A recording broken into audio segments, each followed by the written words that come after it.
Good morning students. Solution chapter को आगे पढ़ाते हुए अब हम लोगों को सॉल्यूशन में सेकेंड पार्ट उसका जो पढ़ना था, मैंने कल के क्लास में आपको बताया था कि सॉल्यूशन का जो अब सेकेंड पार्ट स्टार्ट होने वाला है वो है जनरली कॉलीगेटिव प्रॉपर्टीज़। अब कॉलीगेटिव प्रॉपर्टीज़ की स्टडी करने के लिए हमें थोड़ा सा ये जानना होगा कि कॉलीगेटिव प्रॉपर्टीज़ हम जिस सॉल्यूशन में अप्लाई करने जा रहे हैं वो सॉल्यूशन जिस कंपोनेंट से बनता है, सोल्यूट और सॉल्वेंट से जो बनता है, उसमें सोल्यूट और सॉल्वेंट का जो फेज़ है वो क्या होना चाहिए। सिंपली आप सॉल्यूशन का जब फॉर्मेशन करते हो तो सॉल्यूशन के फॉर्मेशन में एक कंपोनेंट सोल्यूट और एक कंपोनेंट सॉल्वेंट होता है। सोल्यूट और सॉल्वेंट के कॉम्बिनेशन से जो सॉल्यूशन बना है उसमें अब सॉल्वेंट मैटर के तीनों स्टेट में हो सकता है और सोल्यूट भी मैटर के तीनों स्टेट में हो सकता है। अब सॉल्वेंट अगर आपका लिक्विड है तो सोल्यूट आपका सॉलिड, लिक्विड, गैस कुछ भी हो सकता है। अब सॉल्वेंट का रोल अगर सोल्यूट प्ले करेगा तो सोल्यूट, सॉलिड, लिक्विड, गैस कुछ भी हो सकता है। अगर सॉल्वेंट का रोल प्ले गैस करता है तो सॉल्यूशन में सोल्यूट, सॉलिड, लिक्विड, गैस कुछ भी हो सकता है। तो इस बेसिस पर अगर देखा जाए तो हम 9 टाइप्स के सॉल्यूशन का फॉर्मेशन करते हैं। सिंपली मैं आपको इसको दिखाता हूँ, आप समझने की कोशिश करें कि अगर हमने पहला टर्म लिखा कि सॉल्वेंट जो आपका है वो लिक्विड है, सॉल्वेंट क्या है? लिक्विड है। दूसरा केस हमने लिखा कि आपका जो सॉल्वेंट है वो सॉलिड है, और तीसरा केस हमने आपको दिखाया कि जो आपका सॉल्वेंट है वो क्या है? गैस है।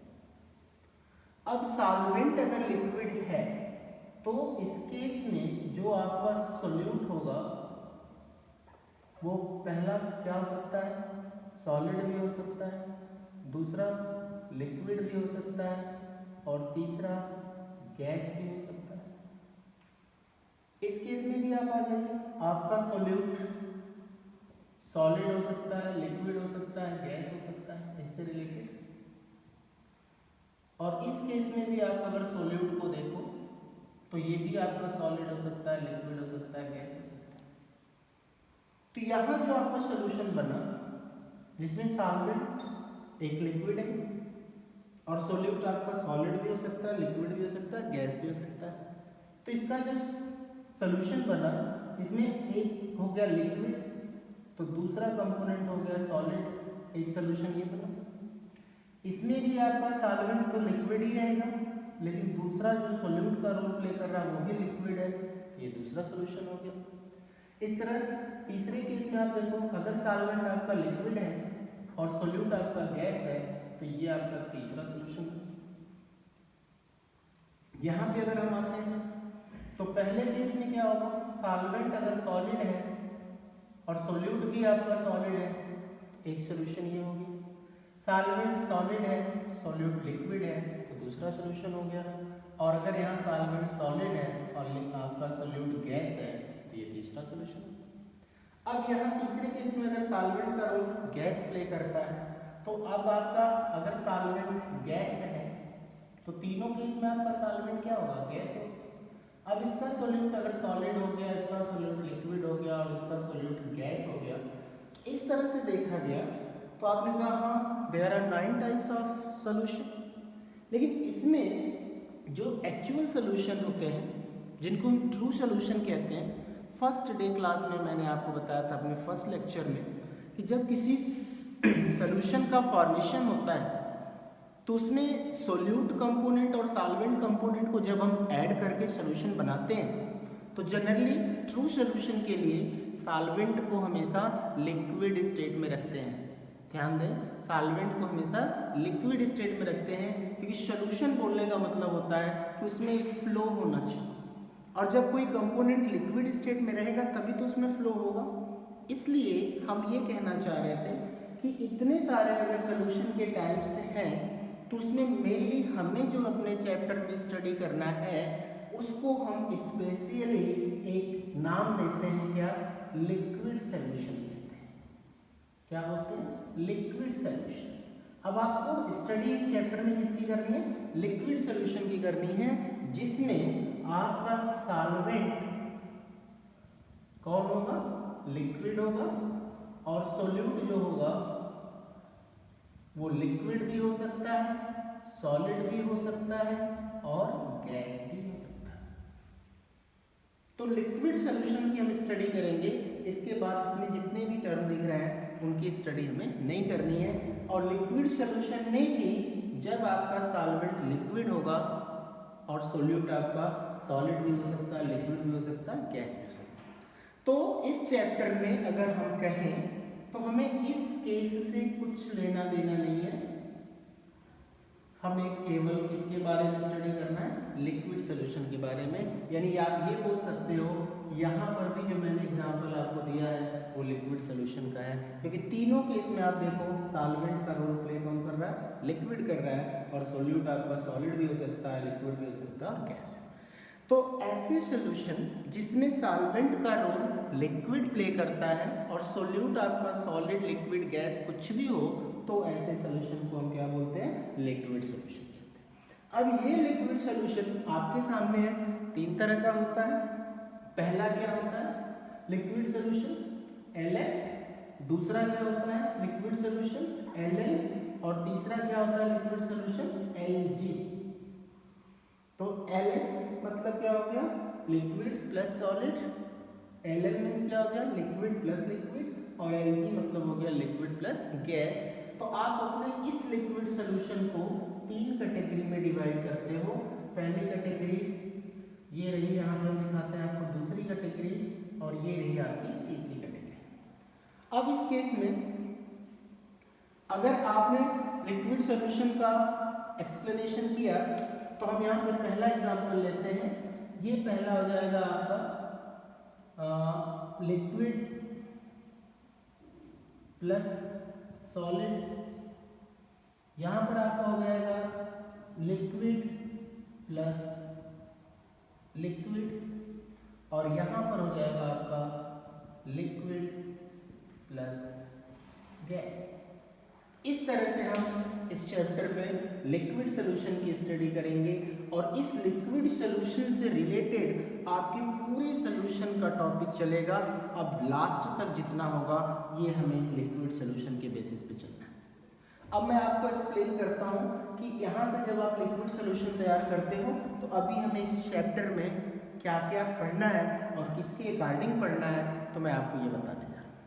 जो आपका लिक्विड और गैस का कॉम्बिनेशन हो रहा है, लिक्विड और गैस के कॉम्बिनेशन से हमें आगे चल करके एक लॉ पढ़ना है जिसका नाम होता है हेनरी लॉ। क्या पढ़ना आपको? Henry law. और ये हेनरी लॉ किस टर्म के लिए एक्सप्लेन किया जाएगा? सॉल्युबिलिटी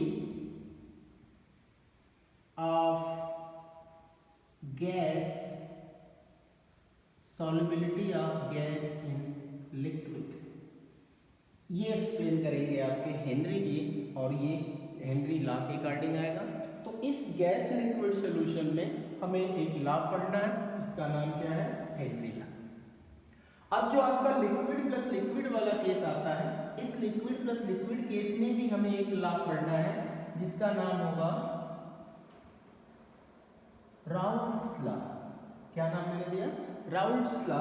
और ये राउल्ट्स लॉ जो स्टडी कराएंगे वो लिक्विड लिक्विड कंपोनेंट से होने वाले सारे स्टडी कराएंगे। जब हम राउल्ट्स लॉ की स्टडी करेंगे तो उस राउल्ट्स लॉ में आगे चल करके हमें क्या क्या पढ़ना होगा? पहला तो वेपर प्रेशर के बारे में पढ़ना होगा, दूसरा आपको इसके according ideal and non ideal solution की स्टडी करनी होगी। आइडियल नॉन आइडियल सॉल्यूशन के बाद आपको इसके अकॉर्डिंग एजियोट्रोपिक मिक्सचर भी पढ़ना है। क्या पढ़ना है? एजियोट्रोपिक मिक्सचर। इतनी स्टडी आप किसके अकॉर्डिंग करने वाले हो? Liquid liquid solution. ओके, फिर से मैं आपको बताता हूँ। हम लिक्विड सोल्यूशन अब स्टार्ट कर रहे हैं सोल्यूशन के सेकेंड पार्ट में, और इस लिक्विड सोल्यूशन से हमारी सारी स्टडी अब होगी चैप्टर के एंड तक। उसमें मैंने आपको बताया कि लिक्विड सोल्यूशन कितने हो सकते हैं। आपने पहले ही बता दिया था कि लिक्विड सोल्यूशन जनरली 3 हो सकते हैं, जिसमें सॉल्वेंट लिक्विड का रोल प्ले करेगा और सॉलिड लिक्विड गैस सॉल्यूट इनमें से कोई भी हो सकता है। तो अगर लिक्विड सोल्यूशन को कैटेगराइज करते हैं तो हम 3 कैटेगरी में लिक्विड सोल्यूशन को बनाते हैं, जहां पर ये लिक्विड जो आपका है वो सॉल्वेंट है, मैंने ऊपर भी लिख दिया है, और ये जो सॉलिड लिक्विड और गैस इसके साथ ऐड हुए हैं ये आपके सॉल्यूट। फिर मैंने आपको बताया अगर 3 कैटेगरी में आपने इसको डिवाइड करा तो इसमें लिक्विड गैस के कॉम्बिनेशन से जो सोल्यूशन बनता है उसके अकॉर्डिंग हमें एक लॉ पढ़ना है जिसको बोलते हैं हेनरी लॉ, और वो एक्सप्लेन करेंगे solubility of gas in liquid. यहाँ पर जो दूसरे सोल्यूशन की स्टडी हम करेंगे, इस तरह से लिक्विड के कॉम्बिनेशन से अगर कोई सोल्यूशन आप बनाओगे तो वहाँ पर आपको एक लॉ पढ़ना होगा जिसका नाम है राउल्ट्स लॉ। राउल्ट्स लॉ की स्टडी करने के बाद हम उनकी हेल्प से और चैप्टर के किस पार्ट को स्टडी करेंगे, तो उसमें मैंने आपको बताया वेपर प्रेशर आपको पढ़ना होगा, आइडियल नॉन आइडियल सोल्यूशन पढ़ना होगा, और एक एजियोट्रॉपिक मिक्सचर आता है। एजियोट्रॉपिक मिक्सचर भी 2 लिक्विड का कॉम्बिनेशन है। इसके बाद जब लिक्विड सोल्यूशन पर तीसरी कैटेगरी की बात आती है लिक्विड प्लस सॉलिड, तो इसके अकॉर्डिंग हम जितना भी सोल्यूशन का कुछ फिजिकल टर्म या प्रॉपर्टीज है उसी को हम बोलते हैं कॉलीगेटिव प्रॉपर्टीज।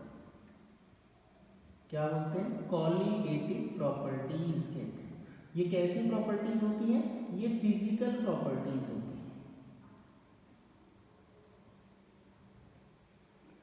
तो लिक्विड सॉलिड के कॉम्बिनेशन से जब आप सोल्यूशन में स्टडी करने आएंगे तो उसको किसके अकॉर्डिंग पढ़ेंगे आप? कॉलीगेटिव प्रॉपर्टीज के अकॉर्डिंग पढ़ेंगे। और ये कॉलीगेटिव प्रॉपर्टीज क्या होती हैं? फिजिकल प्रॉपर्टीज होती हैं। और मैं आपको ये भी बता दूं कि ये कॉलीगेटिव प्रॉपर्टीज जनरली आपको 4 पढ़नी है।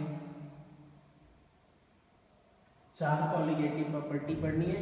मैं बोल भी रहा हूँ, शार्ट में लिख दे रहा हूँ।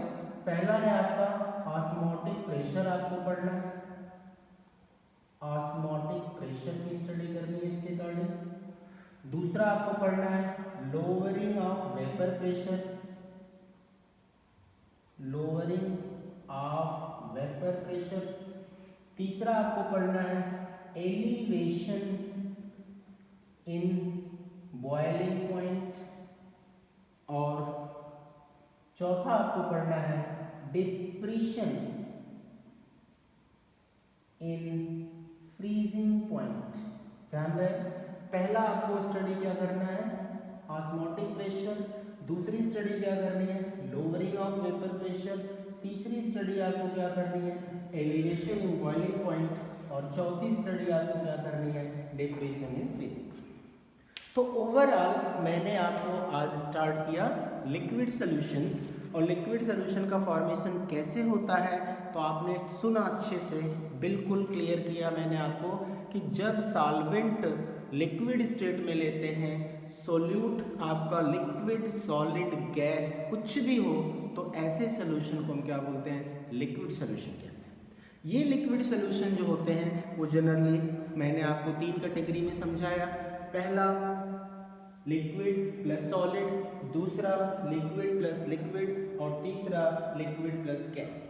अब लिक्विड प्लस सॉलिड में क्या एग्जांपल आ सकता है? एग्जांपल के बेसिस पे भी आप समझो।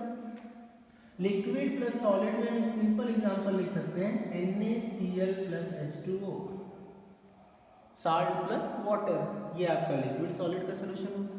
लिक्विड से बने हुए सोल्यूशन को आप क्या लिख सकते हो? Water plus alcohol. ये देखिए दोनों लिक्विड के स्टेट में होते हैं। सबको पता है alcohol is completely miscible in water. Song भी आता है ना एल्कोहल और वाटर वाला कि भाई पानी और शराब जो है वो आपस में कंप्लीटली मिक्सबल हो जाते हैं और डाइल्यूट हो जाते हैं। और तीसरा आपका आता है क्या? Liquid gas. तो लिक्विड गैस में आप ले सकते हो वाटर को आप लिक्विड के फॉर्म में ले लो, और गैस के फॉर्म में हम क्या ले सकते हैं? CO2 गैस ले। अगर CO2 गैस और लिक्विड वाटर का कॉम्बिनेशन देखा जाए तो इसको हम एक और स्पेशल नाम दे सकते हैं, और आपने डेली लाइफ में बहुत ज़्यादा यूज़ किया है गर्मी के टाइम में। इसी को हम क्या नाम देते हैं? बेटा सोडा वाटर नहीं देते।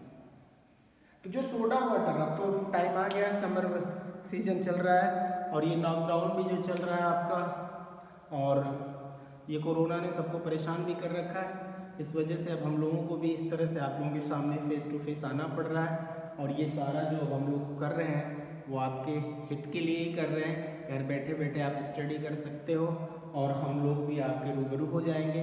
जो भी समस्या आपको प्रॉब्लम क्रिएट होती है आप हम लोगों को हिंट करें, और जितना हो सकता है हम आप लोगों की भी हेल्प कर रहे हैं। तो इस लॉकडाउन में अब हम लोगों की स्टडी इसी तरह से है, तो इसी तरह करके हिम्मत नहीं हारना है, बस लगे रहना है, फिर सब कुछ सही हो जाएगा। फिर से रिवीजन होगा, फिर से नए वीडियोस आएंगे, और भी जो आपकी प्रॉब्लम्स क्रिएट होती हैं हम लोग एक एक करके सब सॉल्व करेंगे। बस एक काम करें, डेली जितना भी आप वीडियो में देखते हैं और जो भी टॉपिक आप पढ़ते हैं घर पे, उसकी आपको डेली प्रैक्टिस करनी है। अगर आप डेली प्रैक्टिस नहीं करेंगे, लर्न नहीं करेंगे, न्यूमेरिकल है उसको सॉल्व नहीं करेंगे, तो एक चैप्टर के बाद जब आप दूसरे चैप्टर पे जाएंगे तो फिर पिछले चैप्टर की सारी प्रॉब्लम्स और बढ़ती जाएंगी, क्योंकि आपने उसका रिवीजन नहीं किया है। तो जिस तरह से हम लोग भी कोशिश कर रहे हैं आपको समझाने की, तो आप भी इन छुट्टियों में इतना अच्छे तरीके से अपनी स्टडी करें कि जुलाई अगस्त आते आते आपके मैक्सिमम चैप्टर्स की स्टडी आप कर सकें। तो आइए अपने टॉपिक पे आते हैं हम लोग। तो लिक्विड सोल्यूशन के अकॉर्डिंग जो मैंने ये चार्ट तैयार किया है बेटा, इस चार्ट की बेसिस पर आगे सोल्यूशन के सारे पार्ट्स आपको पढ़ने। अब इससे बाद हम कुछ 2-3 और एक्स्ट्रा टॉपिक भी इसमें आपको पढ़ाएंगे अपनी नेक्स्ट वीडियो में, वो बनती रहेंगी। उसमें आपको स्पेशली एक केस और पढ़ना है जिसको हम नाम देते हैं वैन ड हाफ फैक्टर। वैन ड हाफ फैक्टर जिसको हम आई से डिनोट करेंगे, और वैन ड हाफ लॉ भी पढ़ना है। इसके साथ साथ हम लोगों को थोड़ा सा शार्ट में पढ़ना होगा ऑस्मोसिस। और ऑस्मोसिस क्यों पढ़ना होगा, क्योंकि यहाँ पर देखिए आप लिखे ना ऑस्मोटिक प्रेशर, बिना ऑस्मोसिस के हम ऑस्मोटिक प्रेशर कैसे पढ़ेंगे।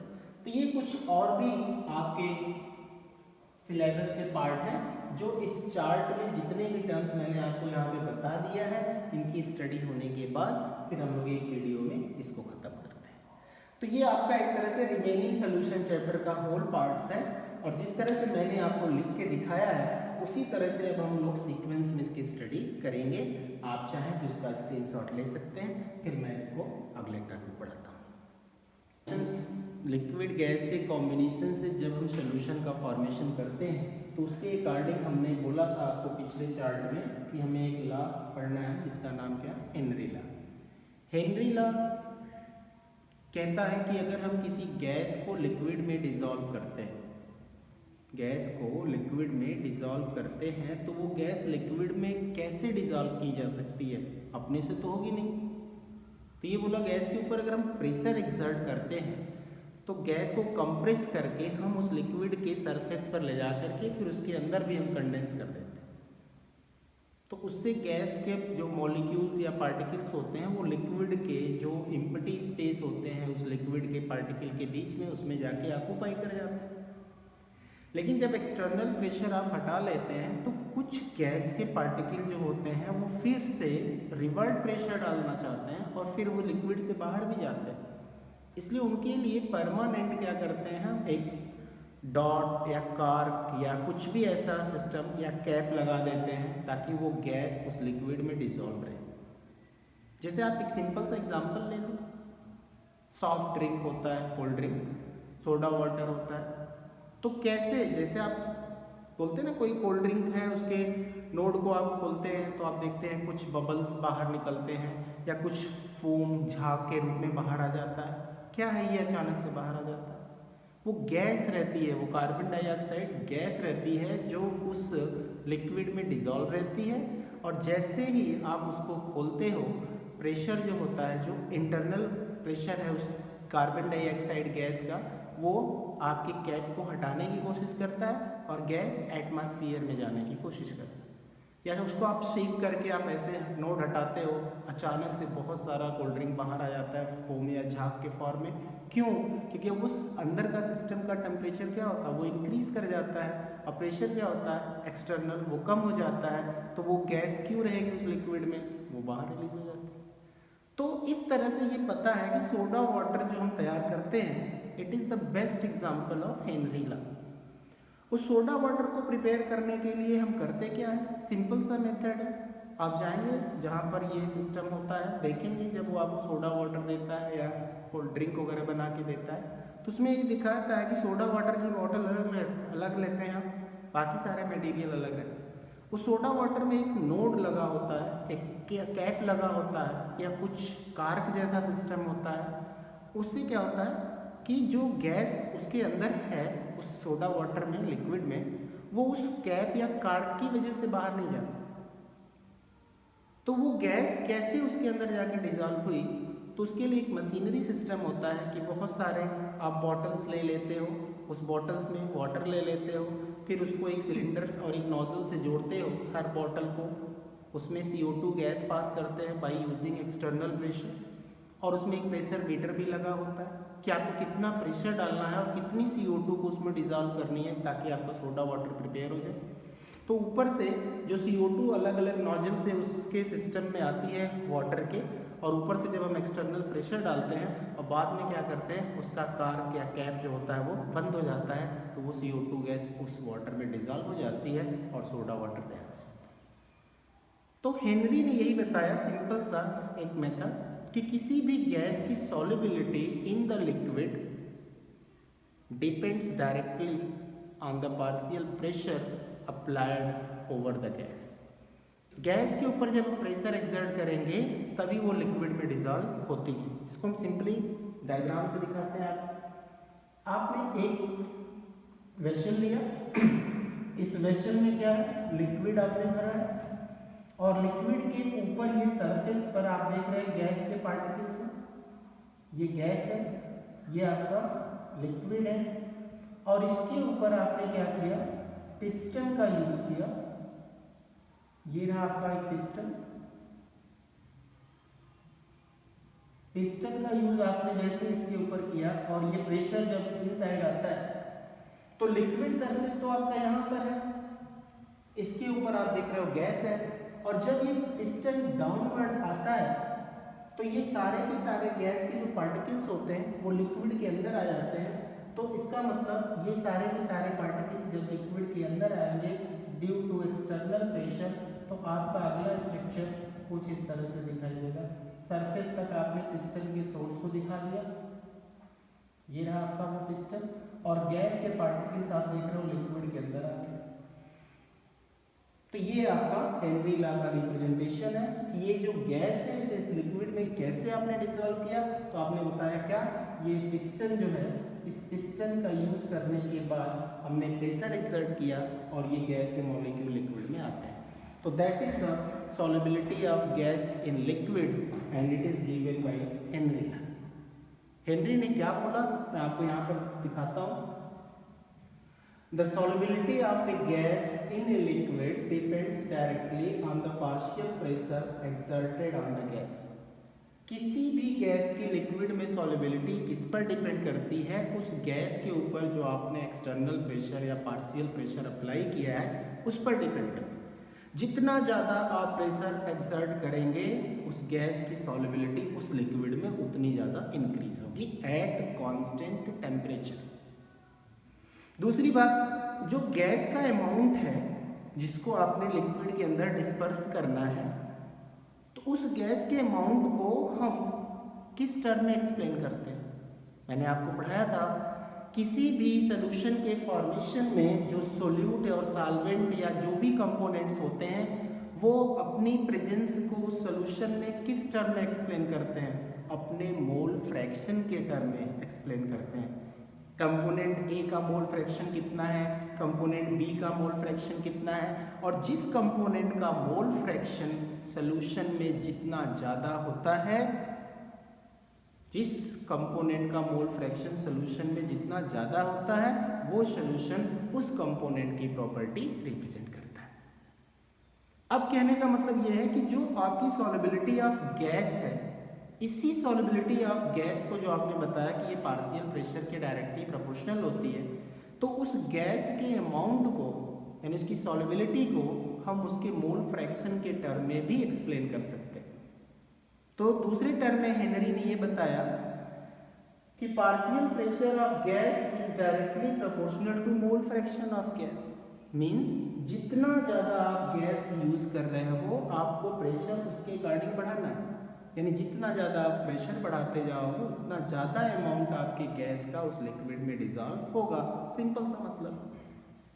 अब गैस का मोल फ्रैक्शन ज़्यादा है तो प्रेशर भी ज़्यादा होगा, गैस का मोल फ्रैक्शन कम है तो प्रेशर भी कम है। मोल फ्रैक्शन कम होने का मतलब कम गैस को आपको लिक्विड में डिजॉल्व करना है तो प्रेशर भी कम लगेगा।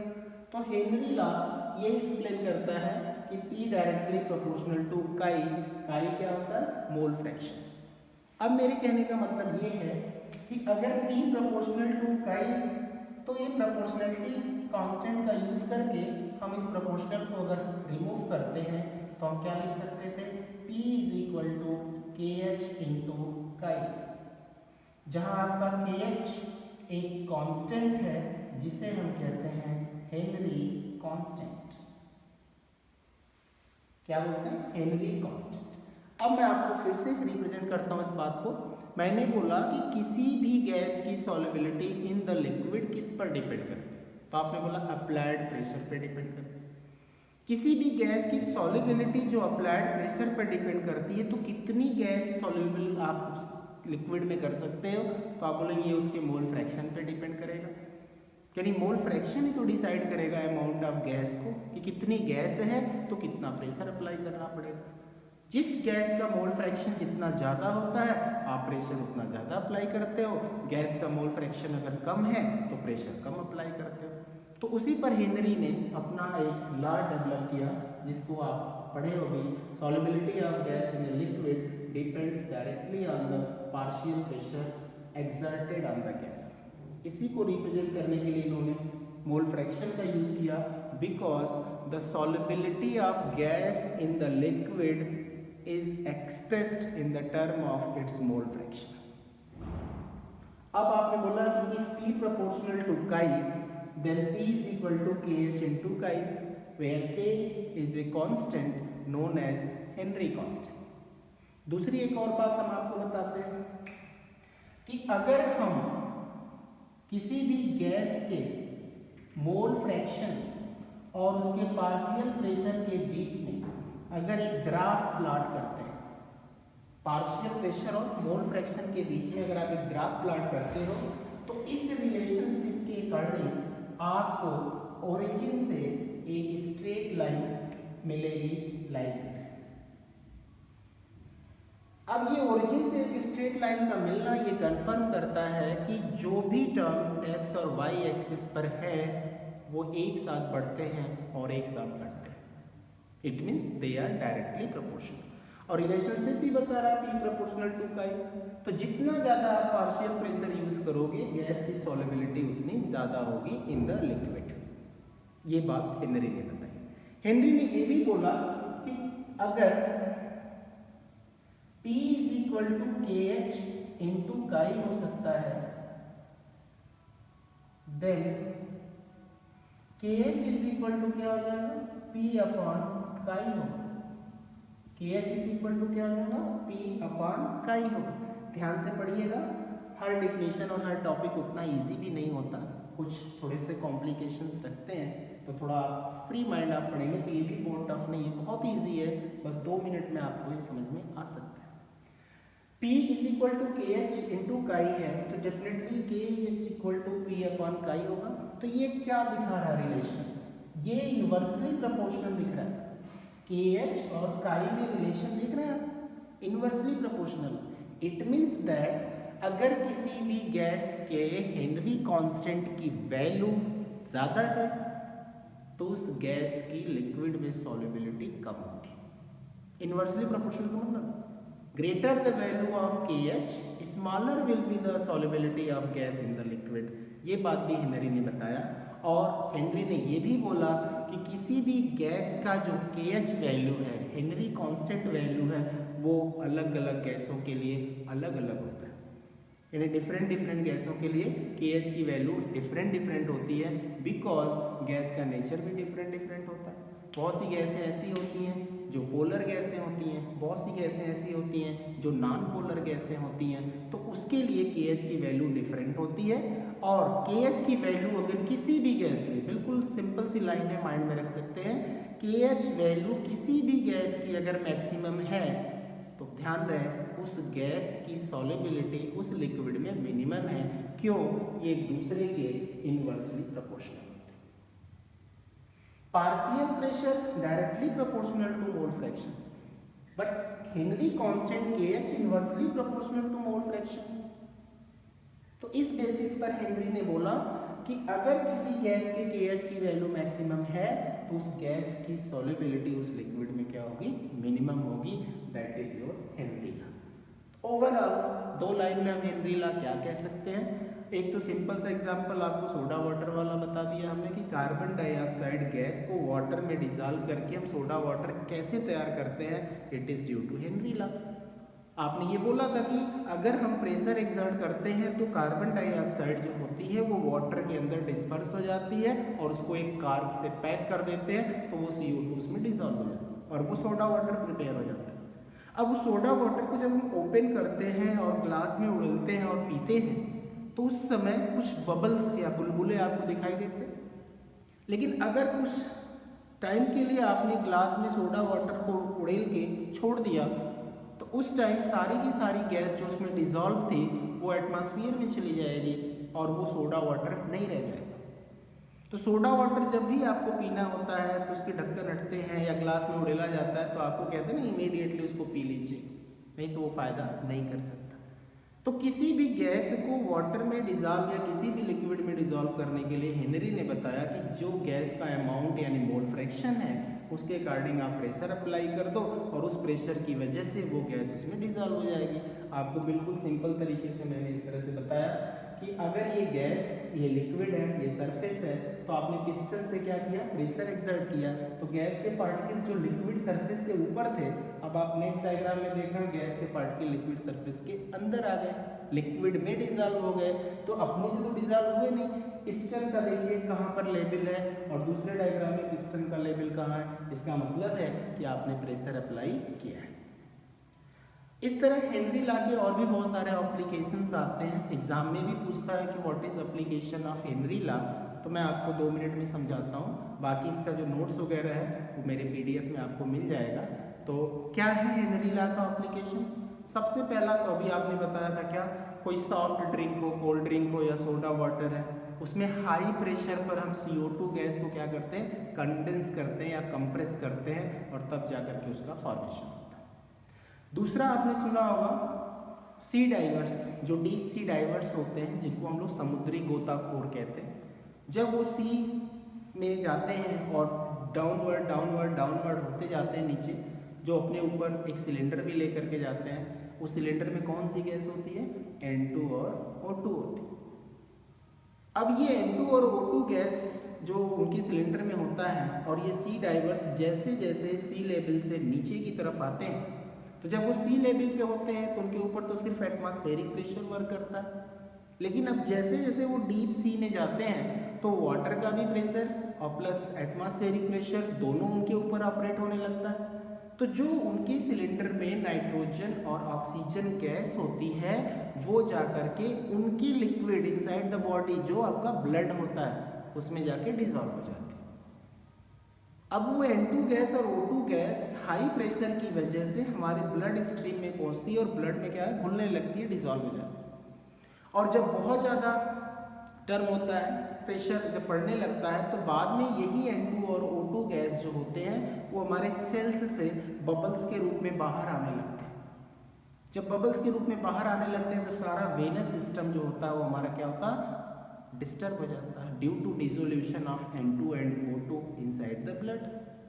और जब उसमें बहुत ज़्यादा कंसंट्रेशन आपकी गैस का हो जाता है तो बॉडी में बहुत सारा पेन डेवलप होता है और ऊपर आते आते बहुत ज़्यादा उनको थकान सी महसूस होती है, ब्लड आने लगता है, उनके सेल से भी ब्लड आ जाता है। क्यों? वो गैस बबल्स के रूप में बाहर निकलती है। जब वो गैस बाहर निकलती है तो आपका बॉडी जो होता है वो पूरा ब्लडेड हो जाता है बाहर से, इवन कभी कभी तो बहुत लोगों की डेथ भी हो जाती है। तो it is due to Henry law, वो N2 और O2 गैस कैसे आपके ब्लड में जाकर डिजॉल्व हुई, जो प्रेशर एक्सर्ट हुआ था उसकी वजह से। अब नाउअडे उस गैस सिलेंडर में N2 और O2 के साथ साथ एक इनर्ट गैस हीलियम का भी यूज होने लगा, और उनका एक परसेंटेज टर्म भी बना कि उनको 100% में मिनिमम 12% उनका हीलियम गैस भी होता है, 32% उनकी O2 भी होती है, और जो रिमेनिंग होता है 56% वो N2 गैस होती है। अब now a day sea divers जो अपना सिलेंडर लेके जाते हैं उसमें कौन सी गैस होती है, 3 का कॉम्बिनेशन है, He gas, N2 gas, O2 gas, और जो हीलियम गैस होती है वो ब्लड में ज़्यादा डिजॉल्व नहीं होती है, इसलिए वो अब उतना ज़्यादा पेनफुल नहीं होता। और भी एप्लीकेशन हेनरी लॉ का क्या था, जो हाई एल्टीट्यूड पे होते हैं लोग, पहाड़ियों पे रहते हैं या बहुत हाइट पे जाते हैं, तो वहाँ पर ऑक्सीजन जो गैस होती है उसका पार्शियल प्रेशर जो होता है एटमॉस्फेयर, जब आप ऊपर की तरफ जाओगे, हाई एल्टीट्यूड पे जाओगे, पहाड़ों पे जाओगे, तो वहाँ पर प्रेशर क्या होगा, कम हो जाएगा। तो ऑक्सीजन गैस का कंसंट्रेशन क्या होता है आपके ब्लड में, कम हो जाता है, और जब ऑक्सीजन का कंसंट्रेशन कम हो जाएगा इनसाइड द ब्लड, तुम्हारे बॉडी का जो फंक्शन होता है वो थोड़ा सा डिसऑर्डर में आ जाता है। जैसे उसकी वजह से होता क्या है, एक डिजीज क्रिएट होती है जिसे हम एनॉक्सिया डिजीज कहते हैं। उससे क्या होता है, जब बॉडी के ब्लड में O2 का कंसंट्रेशन कम होने लगता है हाई एल्टीट्यूड पे, तो उनकी जो लर्निंग एबिलिटी होती है, जो उनकी थिंकिंग पावर होती है, जो उनके बॉडी का ग्रोथ होता है, वो क्या होता है, स्लो हो जाता है, और उसकी वजह से वो एक डिजीज क्रिएट कर लेता है, और उसका नाम क्या है, anoxia. It is due to Henry law. Sea divers में जो आपने बताया था कि जो वो नर्वस सिस्टम उनका अफेक्ट हो जाता है जिससे वो डिजीज क्रिएट होती है, उसको क्या कहते हैं, बेंड कहते हैं, BEND। तो इस तरह से आप थ्योरेटिकल टर्म में भी हेनरी लॉ के बहुत सारे एप्लीकेशंस होते हैं, तो आप आसानी से बुक में भी देख सकते हो और आप मेरे PDF में भी जा कर के देख सकते हो। तो आई थिंक आपको हेनरी लॉ समझ में आ गया, solubility of gas in liquid. मैं बस एक लास्ट टर्म में आपको बता देता हूँ, किसी भी गैस की उस लिक्विड में जो सॉल्युबिलिटी होती है वो किस पर डिपेंड करती है, पार्शियल प्रेशर पर, एक बात। दूसरी बात, गैस का जो अमाउंट होता है उसे हम किस में एक्सप्रेस करते हैं, मोल फ्रैक्शन के टर्म में एक्सप्रेस करते हैं। जिस गैस का अमाउंट या मोल फ्रैक्शन जितना ज़्यादा होगा आपको उतना ज़्यादा पार्शियल प्रेशर अप्लाई करना पड़ेगा। दूसरी बात, अगर आप लिख रहे हो P प्रोपोर्शनल टू काई, तो आपने यहाँ पर एक कांस्टेंट का यूज़ किया KH, और ये KH क्या कहलाता, हेनरी कांस्टेंट। फिर मैंने आपको बताया कि अगर आप पार्शियल प्रेशर और मोल फ्रैक्शन के बीच में एक ग्राफ प्लॉट करते हो तो एक स्ट्रेट लाइन आपको मिलती है ओरिजिन से। इट मीन्स दैट कि x और y एक दूसरे के क्या है, डायरेक्टली प्रोपोर्शनल। अगर प्रेशर बढ़ेगा तो सॉल्युबिलिटी भी बढ़ेगा। दूसरी बात मैंने बताया कि KH और काई का ये इन्वर्सली प्रोपोर्शनल रिलेशन ये बताता है कि जिस गैस के हेनरी कांस्टेंट की वैल्यू मैक्सिमम होती है उस गैस की लिक्विड में सॉल्युबिलिटी मिनिमम होती है। फिर मैंने आपको बताया कि अलग अलग गैसों के लिए हेनरी कांस्टेंट की वैल्यू भी अलग अलग होती है। And what is application of Henry law, तो हेनरी लॉ का मैंने आपको 3 एप्लीकेशन बताया। एक हाई एल्टीट्यूड पे होने वाले में due to low concentration of oxygen, anoxia disease का। डीप सी डाइवर्स जो जाते हैं उनके बॉडी में N2 और O2 के हाई कंसंट्रेशन होने की वजह से जो डिजीज क्रिएट हो जाती है नोन एज बेंड। और सॉफ्ट ड्रिंक या सोडा वाटर में जो आप CO2 गैस को कंप्रेस करके उस बॉटल में भरते हो, it is due to Henry law. तो नेक्स्ट टॉपिक में अब हम लोग पढ़ेंगे दूसरा लिक्विड सोल्यूशन का एग्जाम्पल। जैसे आपने अभी बोला लिक्विड प्लस गैस का एग्जाम्पल आपने पढ़ा, अब नेक्स्ट टॉपिक में हम पढ़ेंगे लिक्विड प्लस लिक्विड। आप चार्ट के अकॉर्डिंग जाके देख लो, तो लिक्विड और लिक्विड के कॉम्बिनेशन में आपको क्या क्या पढ़ना है, राउल्ट्स लॉ पढ़ना है, वेपर प्रेशर ऑफ लिक्विड पढ़ना है, आइडियल नॉन आइडियल सोल्यूशन पढ़ना है, एंड एजियोट्रॉपिक मिक्सचर पढ़ना है। ओके गाइस, नेक्स्ट वीडियो में राउल्ट्स लॉ। Thank you.